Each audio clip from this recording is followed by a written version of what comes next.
Okay, so thank you guys for joining us today on the podcast, Mike and Sam.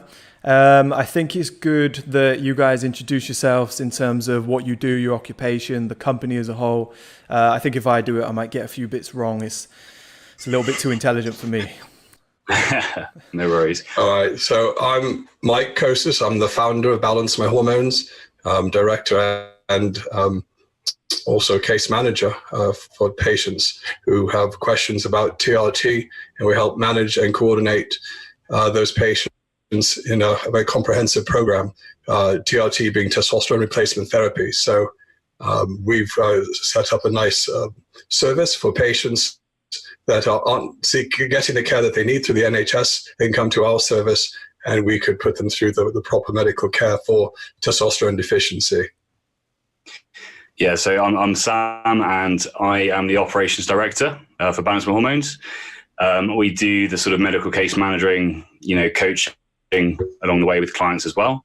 But like as Mike said, perfect summary of what we do there. We sort of put it all together for people, HRT, TRT, and just make the experience sort of supported and coordinated all the way through, which seems to, it's a certain area that sort of requires it from a journey that someone goes through. It seems to be key. So that's what we do. Excellent. Thank you, guys. I think a good place to start, and I know my subscribers love this sort of thing, especially on my YouTube, is testosterone and the state of testosterone at the moment for men. Me and Mike spoke about this earlier in the week or last week when we had a discussion that men's testosterone levels are reported to be at an all-time low. I believe the statistic was a third of what their granddads were. I guess it was around about the war period. What do you think's going on? Why do you think they're so low, and how much of a pandemic is it? And how bad is it going to get, really? Yeah, I can start with this one, Sam. Yeah. So, with the low testosterone, there have also been reports of lower fertility. So I think the two go hand in hand.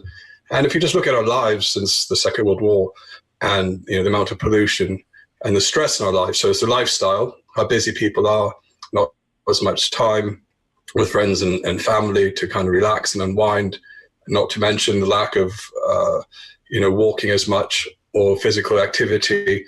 And then even when you are outdoors, outside in large cities, and then in our cities and towns, especially in the UK, where, the most dense in all of Europe, and people are in very congested small places with lots of diesel fumes that were brought about, I think, in the late 90s. Everyone switched from petrol to diesel, and that's full of pollutants, not to mention what's being polluted in the water, as well as in the foods that we eat. So, and lots of them are related to the estrogen chemical disruptors, or the endocrine disruptors. There's a really good book, isn't there? There's, I think it's called Estrogeneration, picture of a tree on the front. I think it's by Dr. Anthony J. That's a really good book if you want, because you hear like, there's chemicals in the environment and there's things that may be disrupting our hormones. But that book's he's researched them. He's looked at the evidence. He's even got sort of what certain countries allow as an acceptable sort of level of these things. So they're allowed to be in our shampoos and shower gels, things like that, and in our water and food supplies, but at certain levels, so that they know they're already present. So that's a really good book for, summarizing, what Mike said about those sort of endocrine disrupting chemicals. So that's definitely one thing, you can actually see the evidence of as well. It's things like in your shampoo and shower gel and personal hygiene products. It's pretty much like innocent until proven guilty. So they can sort of put in quite a number of different chemicals until someone goes, that's not allowed because that's an endocrine disruptor at that certain level. They go, okay, I'll change it.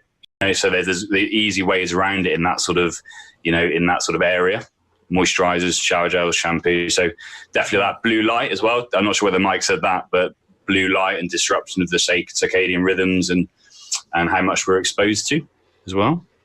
Yeah, as well as certain chemicals in our sunscreens, though it's never really sunny enough to always warrant the sunscreens. But, on holiday, or even lotions, body lotions.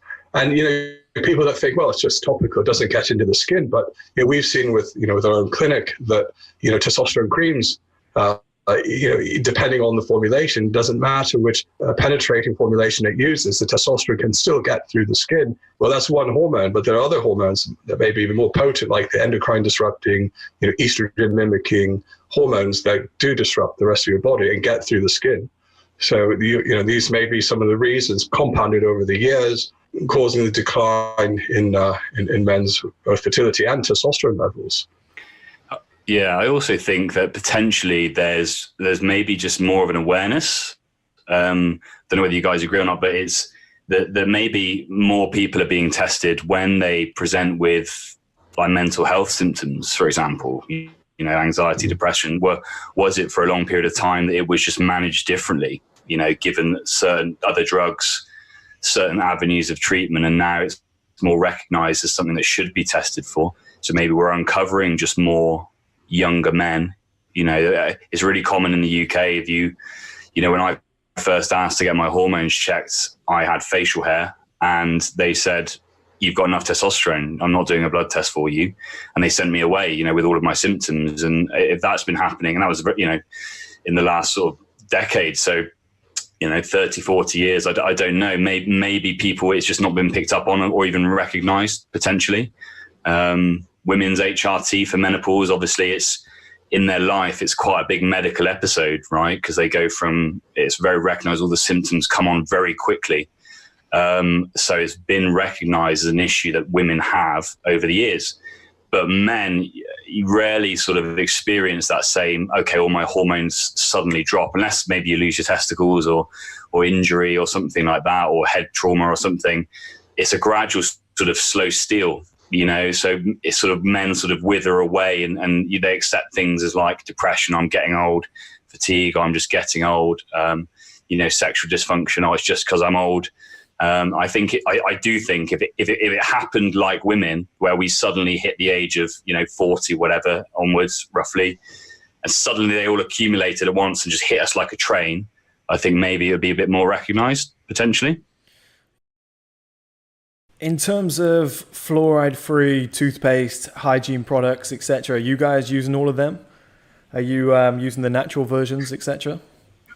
Well, not anymore, because I'm on thyroid hormone. So at this point, the fluoride was going to interrupt the iodine production. So no, I don't remove those. I had for a while had gone through that phase where I was, but since I'm basically replacing thyroid hormone, or the doctor's replacing the thyroid hormone, there's really no need to trial that. But that, I don't think that has as great of an impact on testosterone levels. I'm not sure if Sam, compared to some of the more the other endocrine disrupting hormones that have a direct impact on the low testosterone. I think it obviously, through affecting the thyroid negatively, can affect other hormones like testosterone. But I just take iodine. I think it's because they compete. Like there was obviously bromide, fluoride, iodide, and that sort of group of chemicals. We apparently, and I think I'm parroting someone else here, but I thought it was a good description, that we used to get like bromide in our bread. We've got chlorine obviously in the water, fluoride toothpaste, so we need to have iodide or in some description to actually compete against those other chemicals basically in the body. So we needed those for health. So I take iodine. I'm a thyroid patient as well. But I still think it's a sort of a key nutrient. So I just make sure I actually have a lower fluoride toothpaste.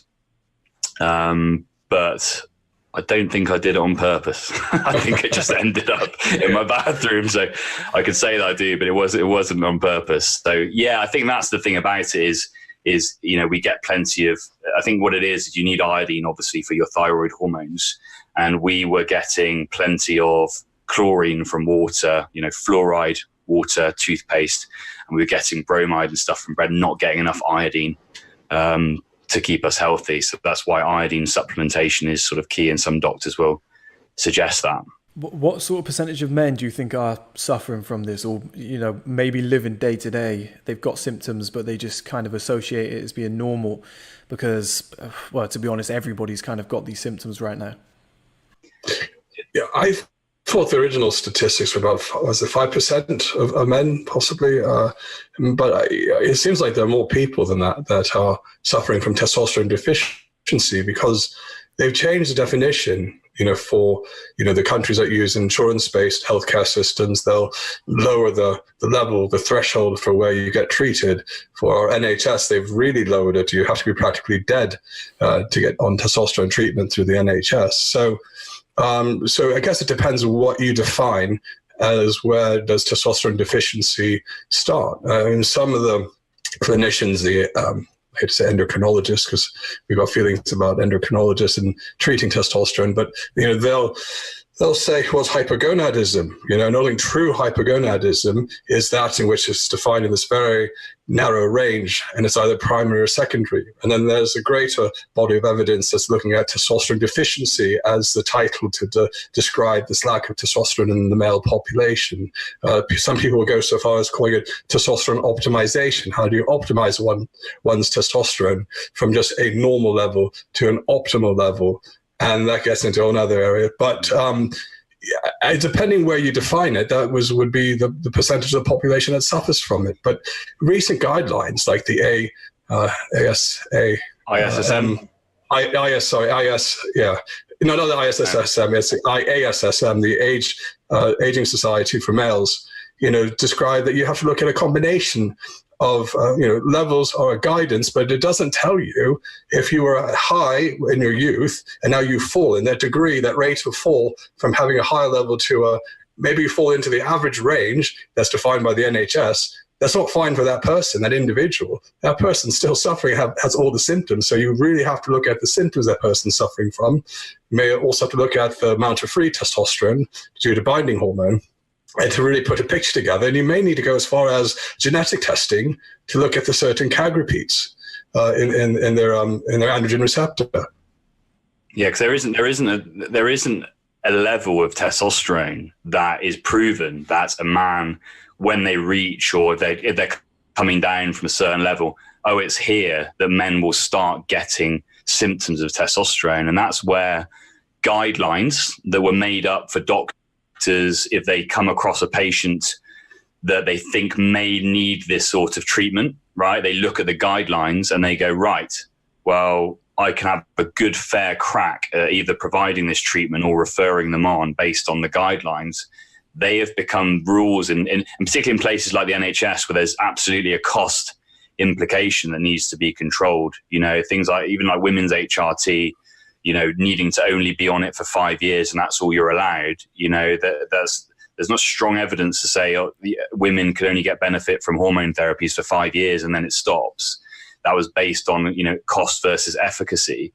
So those guidelines in the NHS, that the NHS use, for example, but are, there's certain ones worldwide, have been taken up as rules. But there isn't a level of testosterone that a man, says, okay, I'm now here, and suddenly it's dropped below. Now I start getting symptoms. It could, like Mike said, if you're sitting, maybe you're someone who's sitting quite high, naturally for 30, 40 years. And then suddenly you have that, and your levels may be at a level where somebody was cruising along, happily symptom-free for all of their life. And then someone compares that to a laboratory reference range, which is basically just samples from a laboratory. They do 95% of, basically. It's a sample from the test that they do in the laboratory. And then they say, oh, you're here, you're normal, That means you can't be suffering from low testosterone symptoms because you're in our range in comparison to the samples from the laboratory. So that's where Mike was saying, like, symptom presentation is huge.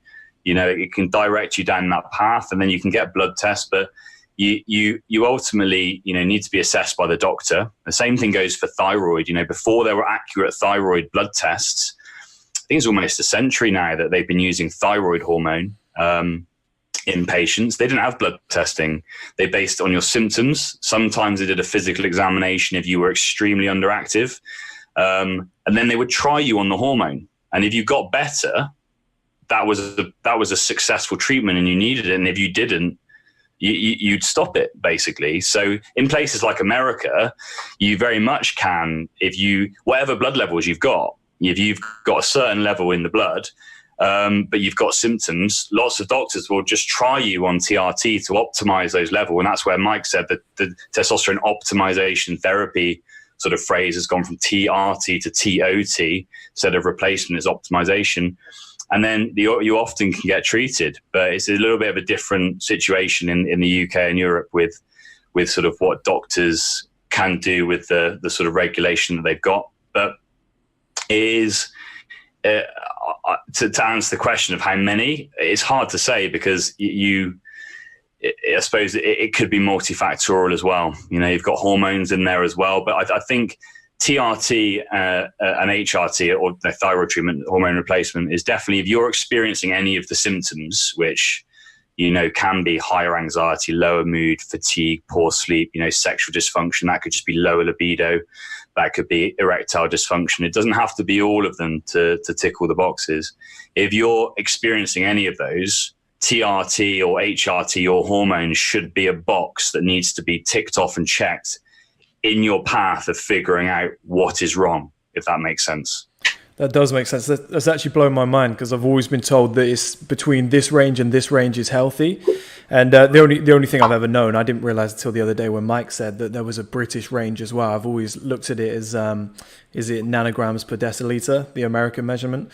And I remember, I think the top end they said was around about 800, where it becomes a little bit too high.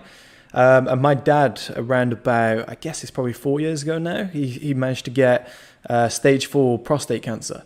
And he went to the doctor and they said that I'd literally just read a book on somebody Montgomery, can't remember his name now, but testosterone and how when it gets lower, it's linked to increase in prostate cancer risk or getting prostate cancer. So I just read that, funnily enough, and then he gets prostate cancer. So then I sit down with the doctor. And he said, okay, I want to explain it to you too, with your dad here. His testosterone is around about 780. And I think they already had him on estrogen increase in tablets or testosterone decline in tablets. So his testosterone must have been a lot higher than that naturally anyway. So I would have expected it with those tablets to be around about 300-400, but his was already really high. Now, I said to the doctor, surely if his testosterone was always high, probably closer to 900 to 1,000 if you've already brought it down, and he was a healthy man when he was younger. Now that it's dropped and he's got ill, and I've read this book, should we be lowering it anymore? And he kept persisting, saying that we need to lower his testosterone even more in order to cure it. But as you get older and your testosterone drops, your immune system becomes worse, you get more illnesses, more injuries, whatever it might be. What's the kind of thought process on that from your end? Were the doctors right, or is the medical kind of industry slightly behind once again? Well, I think that, was it Morgenthaler was the paper that you wrote? Abraham Morgenthaler, maybe? It could have been. Yeah, I think he's one of the authors of the ISSM. So, the thing that when we talk about 700 nanograms per deciliter, it's referring to the total testosterone, but you can still be deficient in testosterone if you have high levels of SHBG. And that, I've seen that in other people, in older men who have a really good total testosterone. You're like, yeah, well done. It's really good. But then if you look a bit deeper and there's a low free testosterone, usually as a result of a high SHBG level, then they actually are low. They're deficient despite how high that total is. And so because their body's not getting enough to the cells that it needs it, because it's all bound up to this protein. So that would be the one thing to consider. And the other is, that study came out and has said that there is a linkage between testosterone and prostate cancer. And the linkage is low testosterone puts a man at greater risk of a malignant type of prostate cancer. And in fact, the low levels all those years for many men may mask a more malignant form. So, you can be cruising along with very low PSA because the lower testosterone may reflect in a lower PSA, thinking everything's fine, only to eventually get symptoms. And then by that time, it may be too late because you've got it spread all around your body. Wow. Yeah.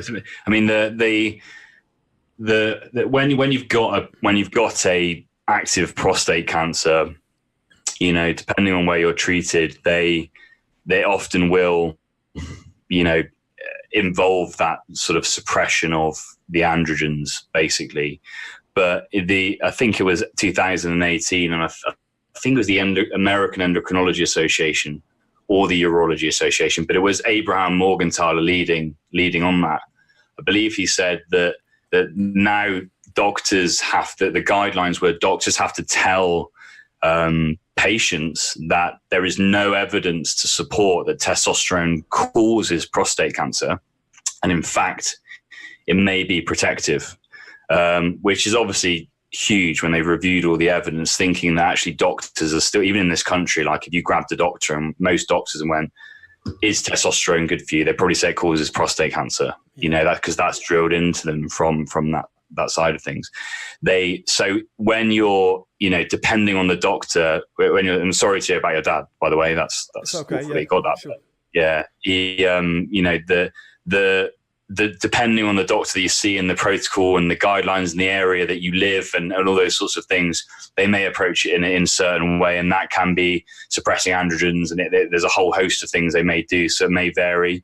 I know in America there are some doctors that are reducing testosterone during the time of treatment of the cancer, and then are actually giving estrogen to a man whilst they are being treated, because actually estrogen provides a lot of benefits in men, like it does provide mood and sex drive and energy.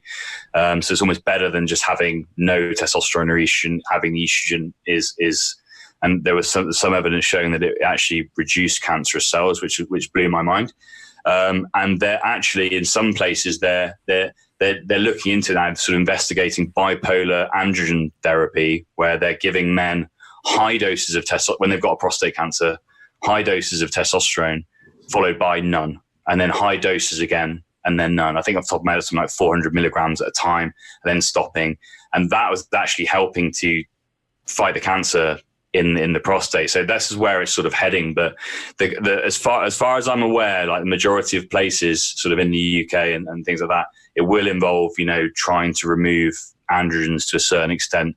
There are plenty of people in the world, if they're on TRT and they get prostate cancer, they do maybe come off TRT and they go through the whole rigmarole of what their treatment would be. And then as soon as they're back in remission, they start TRT again and are monitored and doing well, you know, and monitored for any sort of signs of it coming back. So yeah, it may be that it's obviously just what that doctor, I get the argument though, that you were saying, you know, but obviously, particularly in the UK or anywhere where you've got a big controlling, like overarching thing like the NHS, which I think the NHS is great, but it can be, you know, I used to work within it, but it can be a big slow moving sort of ship in terms of like new evidence, because it's got to go through a lot of rigmarole, and it has its benefits, but yeah, in terms of finding out new things and implementing things, there's a cost restriction, but also it's just sort of a bit slow to catch up sometimes. Yeah, which, like you said, it makes sense.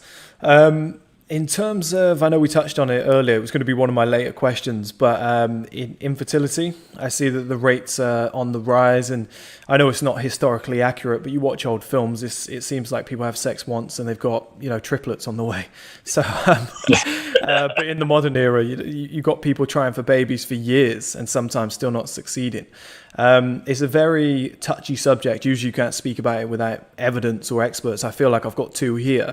Is there anything to suggest that maybe TRT treatment or increasing your testosterone does increase your chances of having a baby? Well, being on TRT treatment will make about 80% of the men infertile whilst they're on treatment. That being said, you don't want to use testosterone treatment as your sole birth control method. So being on TRT is not something that will enhance your fertility. However, there are other additional treatments that you can add, or fertility treatments. And so some later studies and fertility clinics used to make men go off the testosterone treatment if they were on it, and then have stimulating selective estrogen receptor modulators that women would also use to induce ovulation. Well, men would take these to improve sperm production, But that was very difficult and painful for men to go from having a very optimal level of testosterone to now having hardly anything or nothing at all for many, many weeks until their own body finally kicked back in and only provides them with an adequate amount, not an optimal amount, gets the sperm production going again.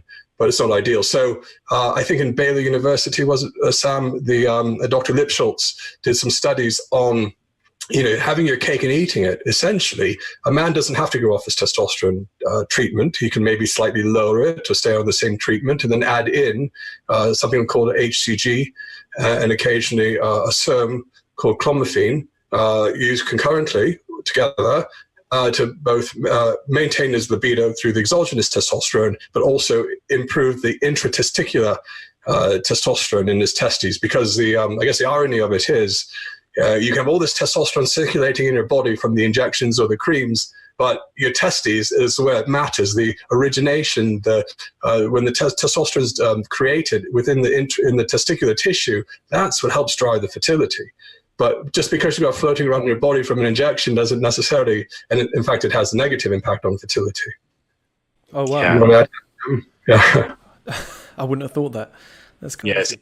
Yes, it's one of those things. It's something that, men are educated in, that TRT, one of the side effects is that it can reduce sperm count. And that's basically because if you're getting a supply of testosterone that's not from your testicles, the normal sort of feedback loop, very basically, the brain detects if there's enough testosterone in the body, essentially, very basically, and then it will send out a signal to the testicles to tell it to make testosterone and sperm. And then if you get the supply of testosterone, not from the testicles, but from somewhere else, the brain is just doing its job and goes, yep, got plenty of testosterone, so I don't need to send the signal to the testicles to make testosterone and sperm. So sperm production and testosterone production from the testicles would be suppressed when you're on TRT.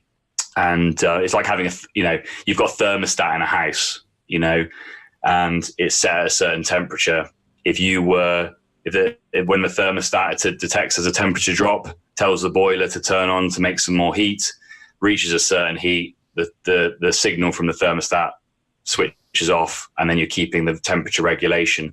But then, like, TRT is like putting an electric heater in the house that's another supply of testosterone, and the thermostat's just doing its job and testing that there's enough testosterone. So it just won't send any signal to the boiler because there's plenty of heat.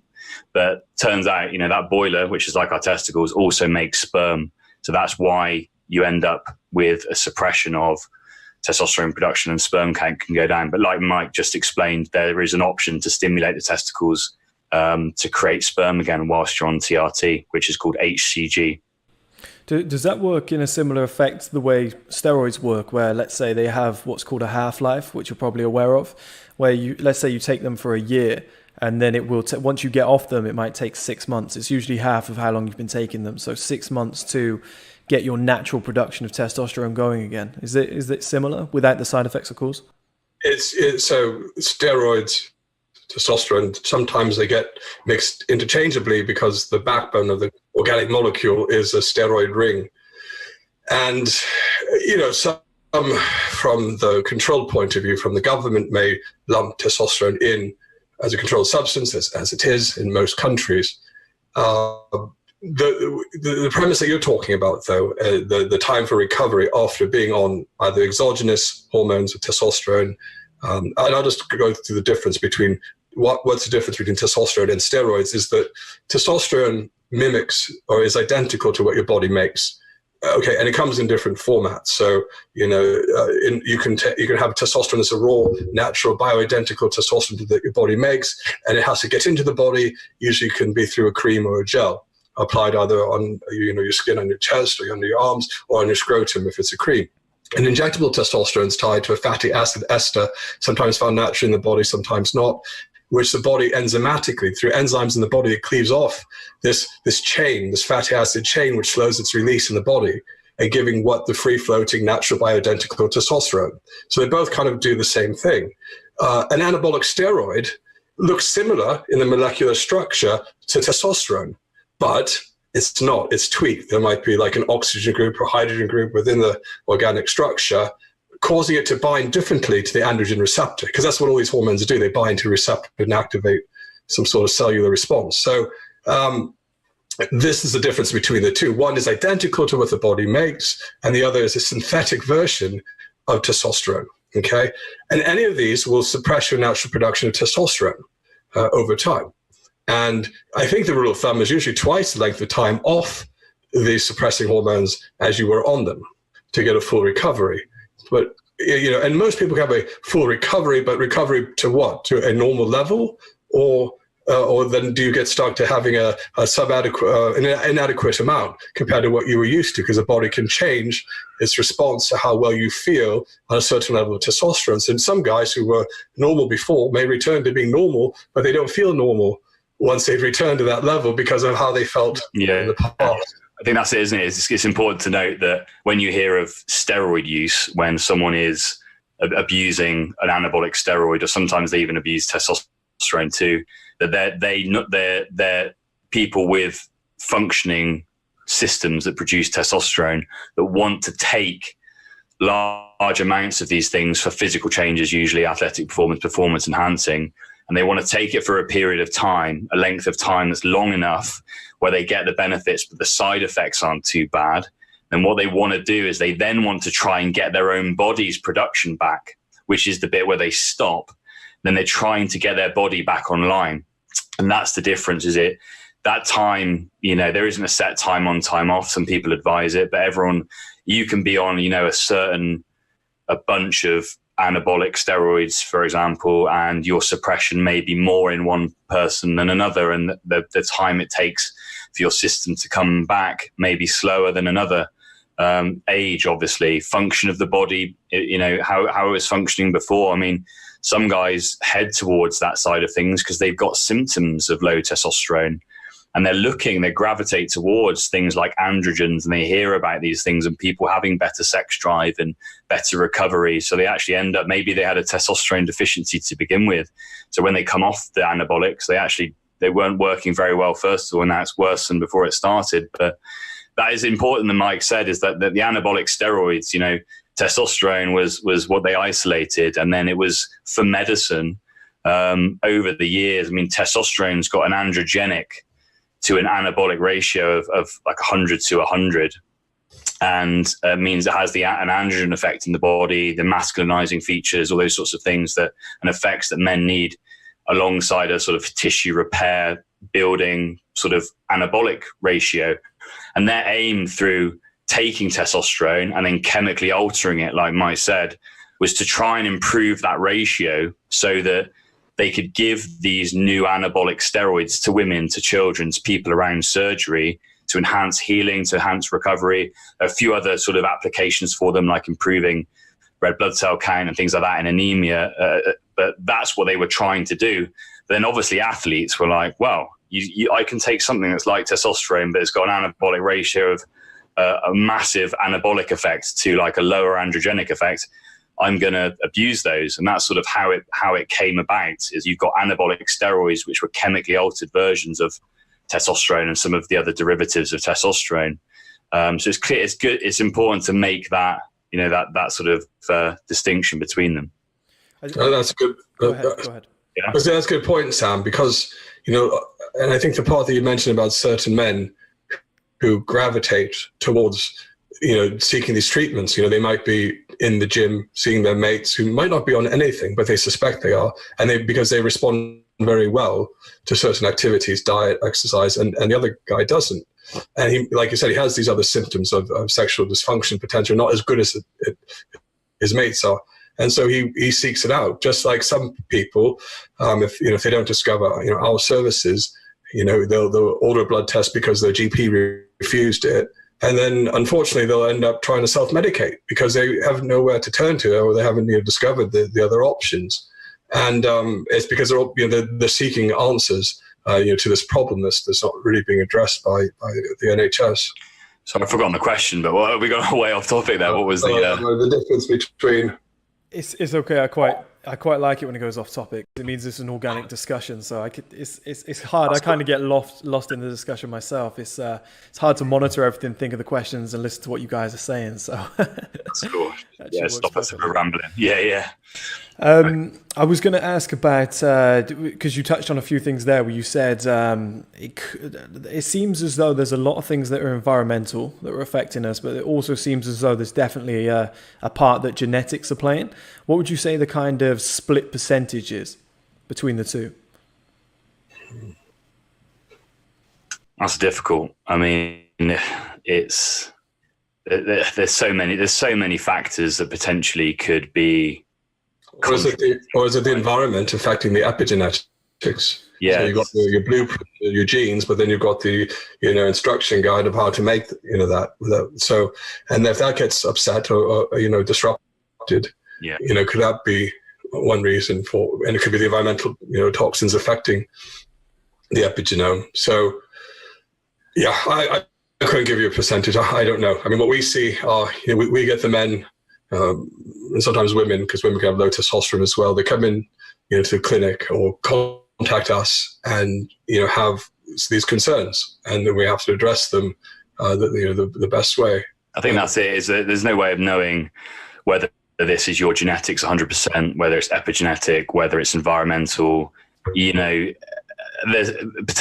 things like trauma, psychological or physical trauma, or during childhood, and maybe deficiencies at certain points, right back to the womb. There's so many factors that are in play. But I think it's obviously when you get to that point of having symptoms, potentially needing treatment, you obviously take it. The doctors have got to take it by a case basis and sort of treat what's in front of them. I think it'd be hard to get. I mean, there's definitely genetic factors. There are genetic conditions that are associated, with low testosterone, hemochromatosis, some chromosomal conditions, autoimmune disease, things like that.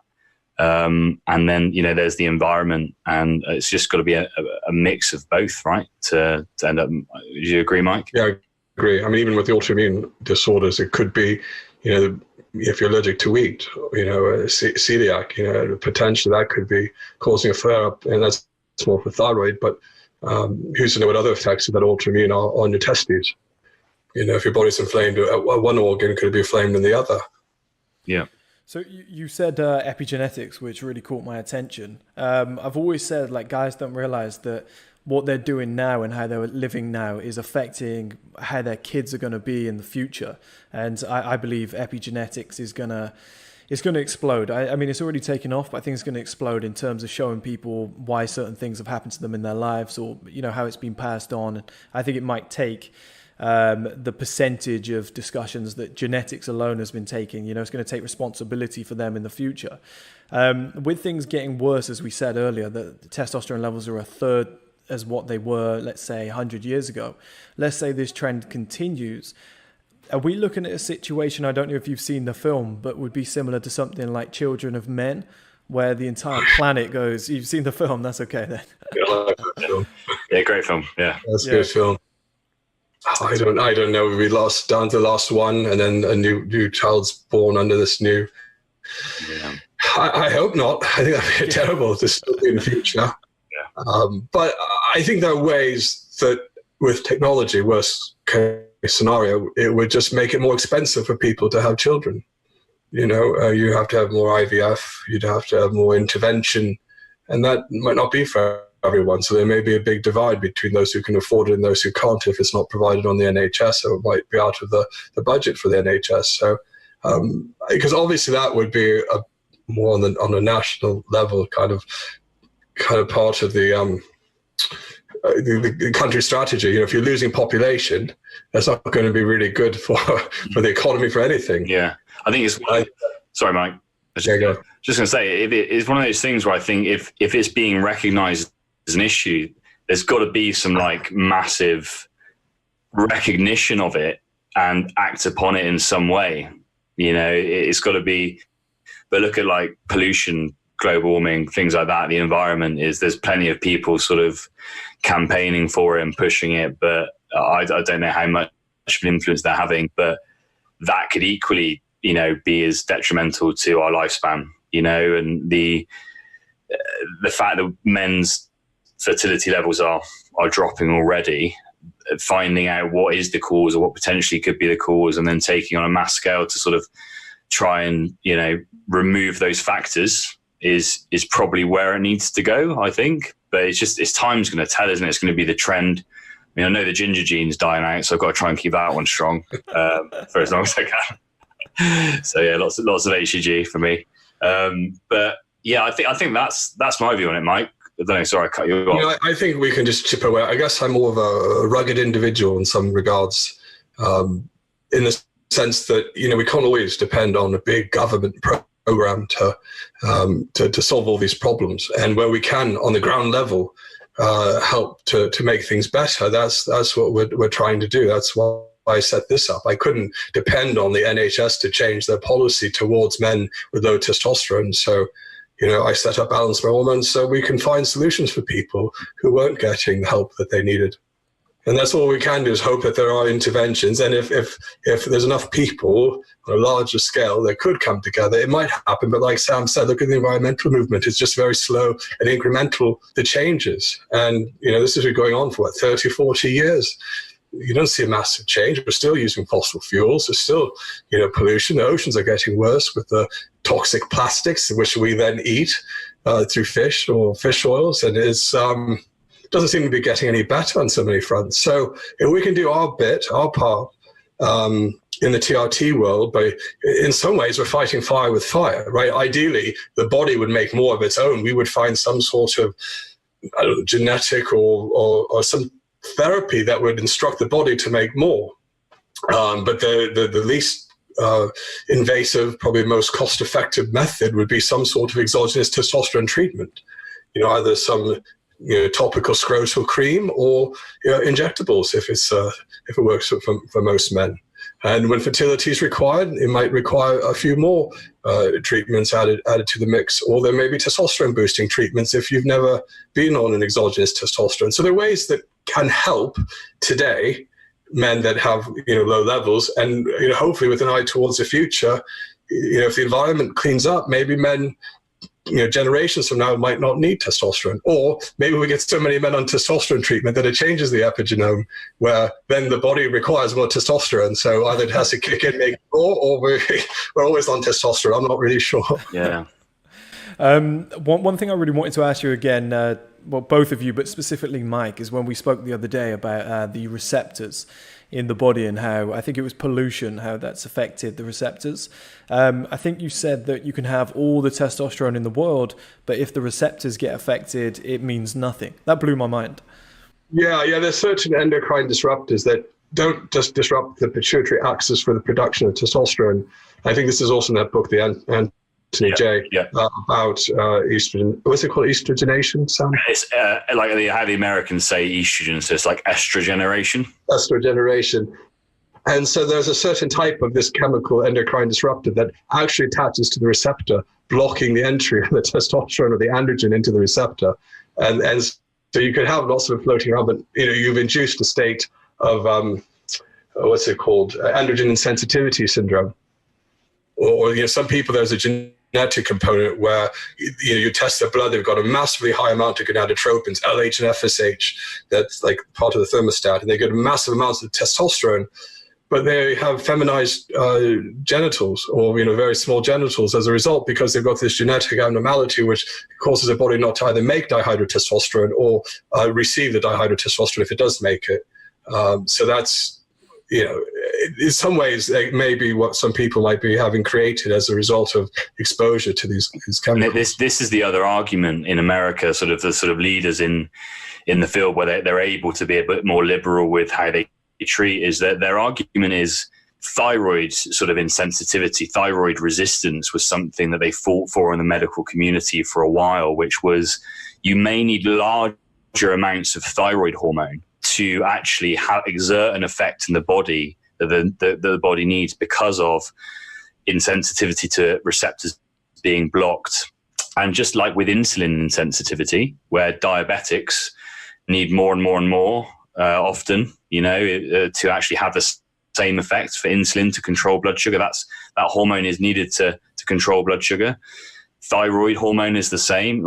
So with all of these known endocrine disrupting chemicals blocking the androgen receptor, why can I? This is their argument is, why can I not give a man who's got good levels of testosterone more testosterone if they've got symptoms? Because they could have great blood levels of testosterone, but they could have, like Mike said, all of those receptors blocked, not allowing them to exert their effects. And by increasing the amount of testosterone, sometimes way above what, in a blood test you might see as physiological, to actually get symptomatic resolution, get the actual actions of testosterone in the body.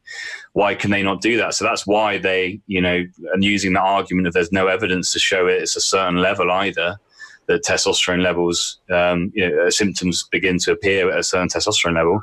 Why can I not just give a man who's got good levels of testosterone more to see if it improves his symptoms, his blood work and things like that?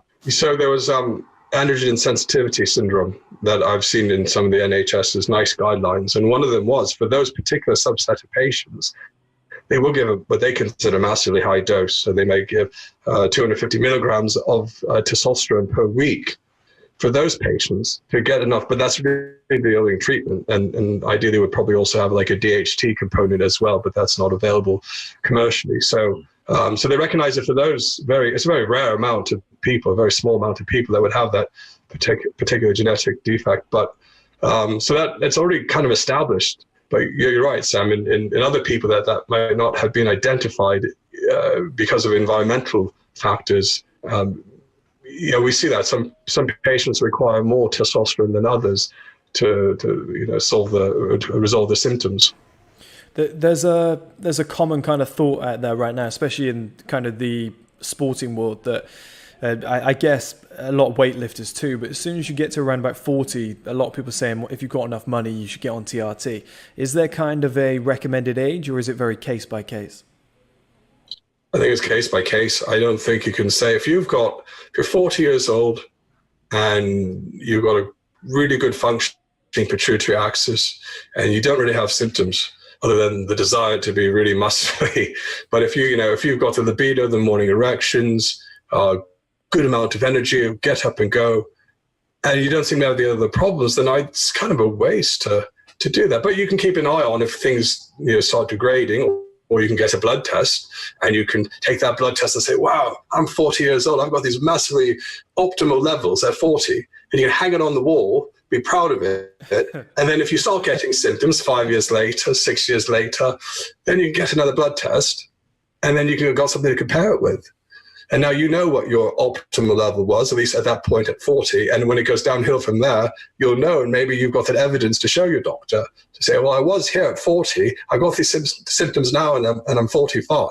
Clearly, maybe there is a need to be on treatment. Yeah. So I'm a big advocate for testing. I think, even adolescents should be tested because so many of the problems can come at a younger age, and no one routinely tests this as part of your workup.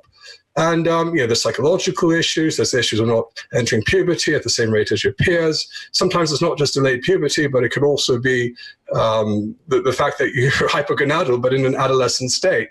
And then you'll continue to be throughout the rest of your life. So if this were part of the general screening, I think you may solve a lot of problems earlier on. And if you end up being on testosterone anyway, how nice would it have been to know if you started it earlier that your quality of life would have been better from an earlier age on. Yes, you've got to be on a medication. That's not always perfect for everyone. And traditionally, everyone thinks, if you don't have to be on any medications, that's preferred. And that is, it makes life a bit simpler.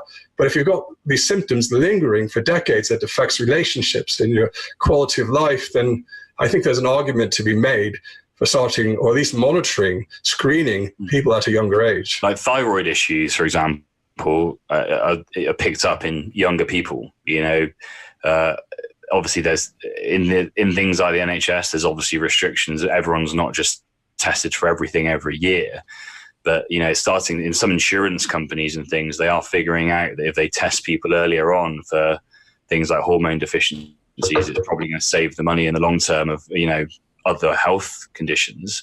But the thyroid is detected early on, so I think, like Mike said, adolescents and things, they do it now. So if someone presents with particularly underdeveloped characteristics and they do the genetics testing and things like that, but we've had a few guys that actually they said, oh, for about 6 months when I was like 15 or 16, I got put on testosterone by the NHS just for that period of time because they said I was underdeveloped.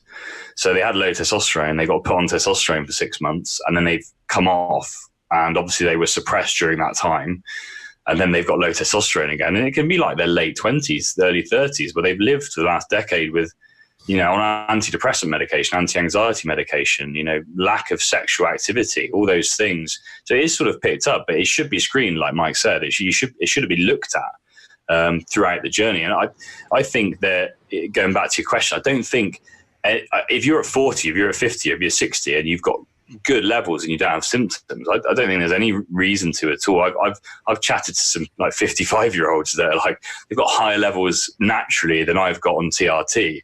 And they're just like, they laugh about it. They were just coming to get a blood test for like a baseline. Like, I just want to keep an eye on this, which is what Mike said. I think it's a sensible thing to do.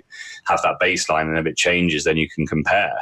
But I think at any age, if you have symptoms, like I said before, it's a box to definitely tick. I think you need to have it looked into, monitored, because there are some other options. There may be other conditions, other factors, diet, lifestyle, things like that, a young age or something going on that may be contributing. So keeping an eye on the hormones and where they're at, and if you correct all those other things and then there's still that way to go, then you can consider sort of getting an intervention, I suppose, with a doctor and to try and correct your hormones. I think even vitamin D3 monitoring is very important because that really is more than a vitamin. It actually acts like a hormone in the body. So that's very important to monitor it and throughout life, really. Even, don't get much sun, do we? No. Ginger people can absorb a little bit more, I think, though. That's one blessing for us. Like solar panels. Yeah. So with all that being said, what the hell is Mike Tyson doing? How is he 6 months ago, in the worst shape of his life, dad bods, looking like he's on the decline. 6 months later, at 53 years old, he's in the best shape of his life, moving like he was when he was 21. Is that, and he's hanging out, like we said, with TRT Belfort. So is it likely that he's on TRT, or is he just a freak? Well, I know people are just going to jump into being like, it's got to be TRT, it's got to be anabolic steroid use. Yeah. And there may be that, but he's got money, right? He's got amazing genetic. This is my view on it. I'm happy someone tells me that they think I'm wrong, but he's got amazing genetic. Look at him as an athlete. He was like, I think when he was like 16 or 15 years old, he looked like he was like a 35-year-old man. Like, he was an absolute unit. And he's look at what he's achieved, look what he can do. So he's probably got a strong genetic foundation. I think we probably agree on that. That he's got that underneath. He's probably got loads of money to get his diet bang on. He's probably got someone covering his nutrition, someone covering his training, sleep, all those sorts of things. Yeah, you're right. The age, I doubt he might be on TRT already. And if you've got those optimized hormone levels, if you do all those right things and you've got the genetics, I mean, you can see some real. We got some guys like in their 50s who are just, some of them are like amateur boxers now, doing like amazingly well, like absolutely in like a shape that I've never ever been in, like ever in my life. And I don't know how they got to there. And they're on TRT. They're doing all the right things. So I think maybe he's on TRT. Obviously, look, in America, celebrities, they have access to it. And particularly in America, it's been around a lot longer, right, Mike? Yeah. Well, it has and it hasn't. So, I mean, even in America, I know we look to America from here and say, oh, they've got all these things available, and they do. But also Americans, like, well, with our NHS here, feel like they're kind of chained to their insurance plan. And a lot of the insurance plans, they're out to make money, and they don't want to pay for the treatments if they don't have to. So when I was at the Arnold Classic in Columbus this year, one of the doctors in Columbus said, he's got to tell his patients, to come off testosterone for about 2 weeks so they can get a new baseline level every 6 months, which is insane to have to come off your testosterone just so they can qualify and get coverage from their healthcare insurance. So So it's not, if you expect to have someone else pay for your healthcare, you have to jump through those hoops, just like we do with the NHS. And if you're willing to pay cash pay in America, there are doctors who don't have the constraints like we do here through their regulatory bodies to the same degree we have here, who are able to trial new therapies based on evidence to enhance one's quality of life and to and solve the problems with the symptoms. And so that's just want to let people know that America, land of the free, home of the brave, and TRT, yes and no. It might not have TRT as readily available as you think, depending on your resource and your ability to pay for it. Probably misinformation for me. Like it absolutely is. When I've been referring to America in this whole conversation, it's essentially the cash-based doctors that specialize in this that can do it. I know Mike knows, but they probably think that you can just pop over to America and walk into any hospital and it will happen. If you're in the Veterans Administration, because you're a vet, which is, I would say, comparable to our NHS, but not, I would say, it's not as, I can't even compare it to the NHS, because the NHS is, amazing, the level of service overall that you get for general things. But both being governmentally run programs, they're very restrictive, the VA, from what I've heard of people that I know in the States, even more so than the private health insurance that's available. So they're going to look at it very much in this governmental institutional one-size-fits-all approach, like our NHS does for the most part for men's TRT. But yeah, I think Mike Tyson's probably got some money and probably can see a private doctor. So maybe that's my point. Maybe that's. You know what? There should be no problem with it. There should be no shame. If he had a suboptimal level as a man, and this is enhancing his life, and he also does something that he loves, and he's only getting his levels to an optimal level for him, there's no disadvantage. Especially, if anything, the disadvantage is his age. Yeah, 100%. Look, he's been smoking a lot of weed as well. I think he's heavily invested in the cannabis industry, and I think that he enjoys that, and he's been doing that for a long period of time, and that. And maybe eating a bit more, being less active, and things like that. It may be that he's whatever it is, he's having this is the thing about TRT. It's there are plenty of people out there that have great testosterone levels who are unfit, fat, having insulin insensitivity. It's not a magic bullet, but if you're doing all of the right things and you've got optimal testosterone levels, whether that's a nice natural level that's produced, consistently, nice healthy level from your own body, or whether it's TRT, if you start doing those other things, training, diet, sleep, mental health work, mindfulness, all those things, self, improvement, that's when all of it comes together. And if you remove the hormones from all of those activities, you might make improvements, and fair enough, but it's definitely hindered. Would you agree, Mike? Yeah, definitely. Yeah. Like what my one mate say, testosterone and donuts don't mix. Psychiatrist, you have to do the right things. You can't expect testosterone to do all the heavy lifting. But like you said, we've seen guys who were doing all the right things: diet, exercise, proper sleep, mindfulness, and then we're still low on testosterone. And started the testosterone treatment, and they just blossomed. Everything came together. It all seemed to work as it should. And that's an amazing success story on their part. Yeah, which is when I was mentioning, if you've got symptoms, you've got to tick the boxes, right? So, and I think some of those things, all of those things are things that have to be considered. If you're stressed, if you've got low mood, you're fatigued, tick the testosterone box. So absolutely. And I think it's a great place to look into, start investigating. You may not even deal with that immediately. You may go, right, well, I'm clearly not sleeping. I don't sleep at all. I sleep an hour a night. I'm going to try and nail some of that first and see if I can improve those other areas: diet, exercise, mindfulness. Do those things, and then maybe check in on the testosterone again, and use it all as a whole picture. And if you get TRT, and that's something you actually start receiving, then you got it. And that's when guys actually, it's a big part on TRT. We talk about the journey through it, where some guys think that just taking testosterone is going to magically puppet them up, make them go and do mindfulness, make them go and train, and suddenly achieve 10 years worth of training in the gym, as a base, and able to make them sleep perfectly, and they won't get disrupted, and they won't go on their phone, and then it's going to make them do it. And it's absolutely not the case. Is if you have the hormones in the right place and then you start to do them, that's when you get the compounded reassurance and sort of a reminder of what having optimal testosterone allows you to do if you do the right things, if that's a good summary. That makes sense, yeah. And you have to assume as well, Tyson's been there, he's done it. He's like his level of training is probably like 10, 20, 30 times harder, longer than any of us could ever imagine. Like he's been there, he's done it at the top level. The one thing that I wanted to ask you guys is probably the final question before I direct it to where people can find you. But what's the link between fasting? I've heard that there's like some reported cases of if you fast for 24 hours, your HGH can go through the roof. Is that true? You go, Mike?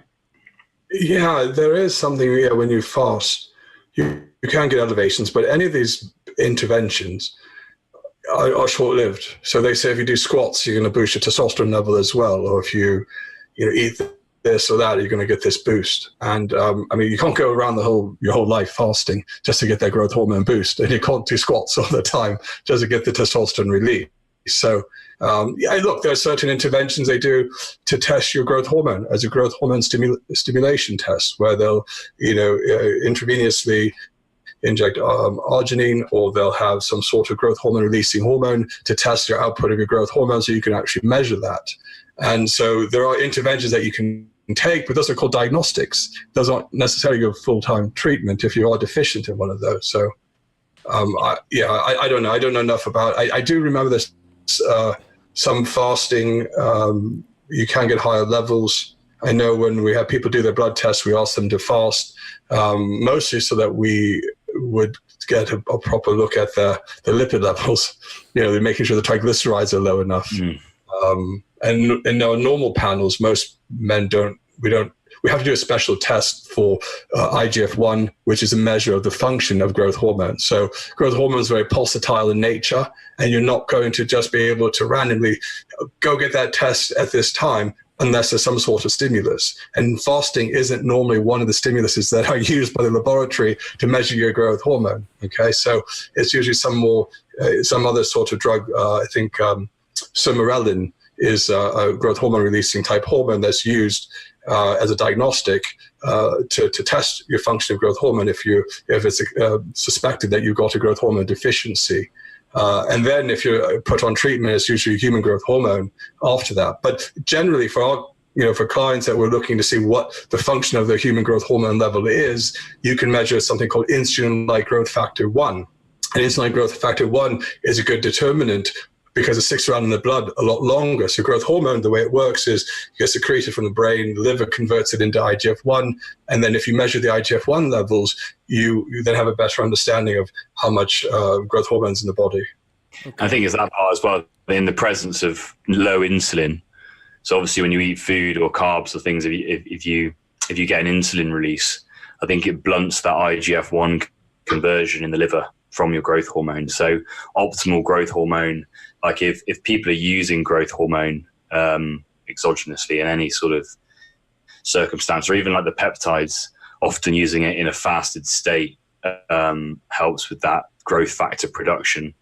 There's other things as well, like estrogen's needed and things to optimize that. But I think fasting is just it's not for everybody, if you've got adrenal issues or thyroid issues. And I found out the hard way with that I was trying to intermittent fast whilst trying to recover my thyroid and ended up with really poor blood sugar control. But if you're fasting, I think it's a good thing to do. You can do intermittent fasting if you're healthy and you're trying to lose weight, improve your insulin sensitivity. I think it's a healthy thing to do. And obviously if your growth hormone release is optimized during that time, then that's a win as well. I mean, I do intermittent fasting. It's usually called skipping breakfast. Feel so guilty about like, oh, I didn't really skip breakfast today. I just did intermittent fasting. Yeah. That's, but it's, I think there's a place for it. I think you're supposed to be careful that you don't double down on your calories for that particular day, because it's very easy to do if you do skip a meal, which is why, in the early noughties, I was very big into the 5 or 6 meals a day, small, frequent meals throughout the day. And I seemed like I was at my leanest at that point, but it's very hard to do. to take a break, to stop, or prepare your meals. So I guess just whatever works for most people. And I think there can be some benefit for intermittent fasting. I've tried it myself. Okay, there's so much information here that we've covered. I mean, I'm going to be able to put out about 100 snippets out of this. So unbelievable stuff. If people wanted to get in contact with you guys, how would they do that? Where can they find you? And also, what's the kind of process, maybe costs that they can expect if they want to go down this route? Okay. So you can find us at balanceMyHormones.co.uk is the website. And, we're a full service. There's different bits to our service. The initial bit is your blood testing service, which is self-service, or you can call it the office and we can organize the blood test for you. You can order directly from the website, for hours that we're not in the office. So the one way to contact us is through the main number, +44 or 020-3900-3209. Or you can contact us on the website directly. We've got an online chat feature, which features our own staff, that are answering that online chat. It's not a robot or AI, or someone in another country. It's actual employees of ours in the UK that are answering questions that have good knowledge of how to direct you. The other part of the company, of course, is the clinic that we offer. The clinic services for treatment of low T, and we also have the network of doctors around the UK as well. So, but it starts with a blood test, and our blood test, compared to other services out there, will actually direct the patient to the most efficient way to treatment. So, a cost of a blood test can start at £44 for you. And we don't sell just the testosterone total on its own, because that's kind of meaningless. Just having the total, as we said earlier, we need to know what the binding hormone is, the sex hormone binding globulin.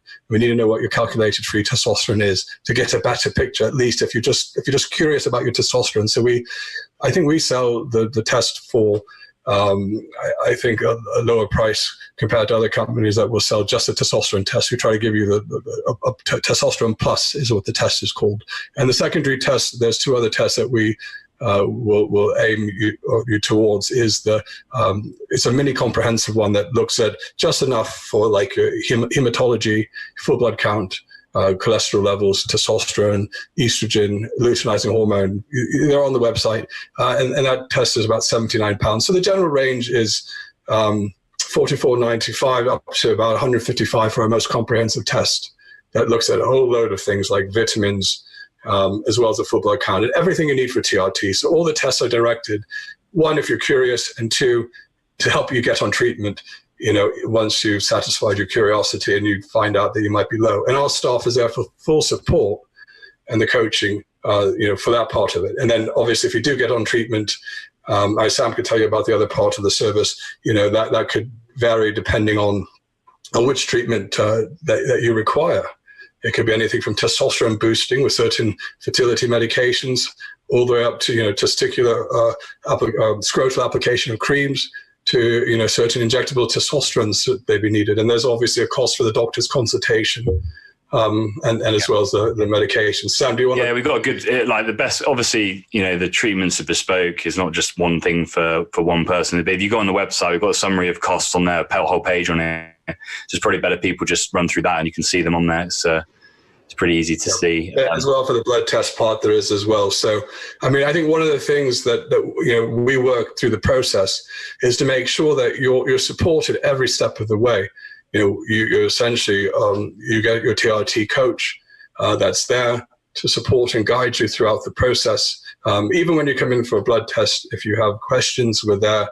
As people who have been on the treatment, we've got a staff that, the ones that are interfacing in the coaching service, that have been on the treatment or, previously as a medical doctor, helping men and women kind of sort out their hormones and experience the just support throughout the whole process. It's from start. So from even when you come in, it's just from start all the way through. We're sort of with you. I don't want to say holding your hand, but it's you essentially got someone who's been through it that you can speak to whenever you need to. You can make an appointment. It's sort of all included in our sort of subscription of the treatment plan that you're on. So, and we stay with you along the way. So I've got a certain number of men that, you know, I deal with and support through the journey. And if you come through, you'll have somebody to sort of, you know, it's answering stupid questions that, you know, you may not want to bother the doctor with, or may not want to have another consultation with, like, you know, I'm at 6 weeks, you know, what do men normally experience at 6 weeks? Is it normal that men normally feel this? And it might be that actually the answer might be as different for different people, but this might improve at this point. And so we're there along the way for that sort of informal, non-medical stuff. Obviously you have your doctor that you have your consultations with, and you can have consultations with along the way.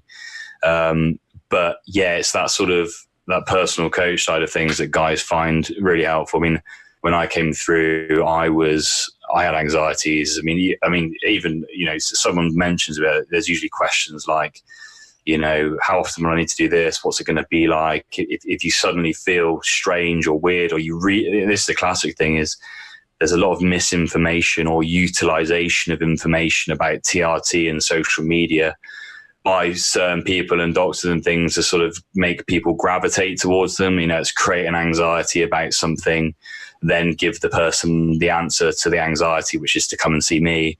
And it really does affect people. It affected me early on in TRT. I thought I should be on this dose, a certain frequency, this, that, and the other.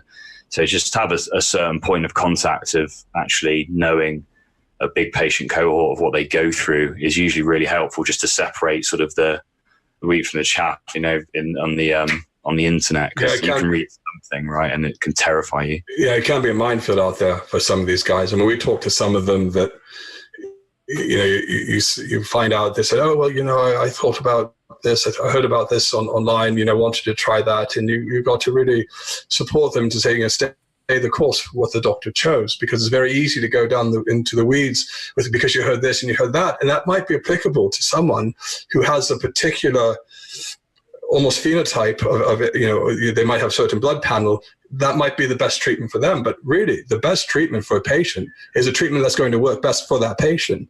And you can't compare what your treatment is necessarily to someone else's treatment. And the doctor creates a treatment plan, a bespoke treatment plan, you know, for that patient situation based on the blood profiles and based on, you know, their experience. Perfect, guys. So much information there. I can't wait to actually watch it back so that I can, you know, I can listen properly as a fan rather than somebody who's just asking the questions, should I say. Well, good. I think we're going to end it there, but thank you so much for coming on, guys. Really, really appreciate your time. And I think we're going to help thousands of men with this video. So it's great. Thanks. Well, we'd like to have you on our channel as well. We've got a YouTube channel. We're kind of growing the base. 1,230 at the moment. So just Balance My Hormones is another place where they get more information, and we'll have you on there too.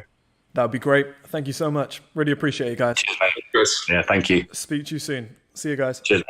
Bye.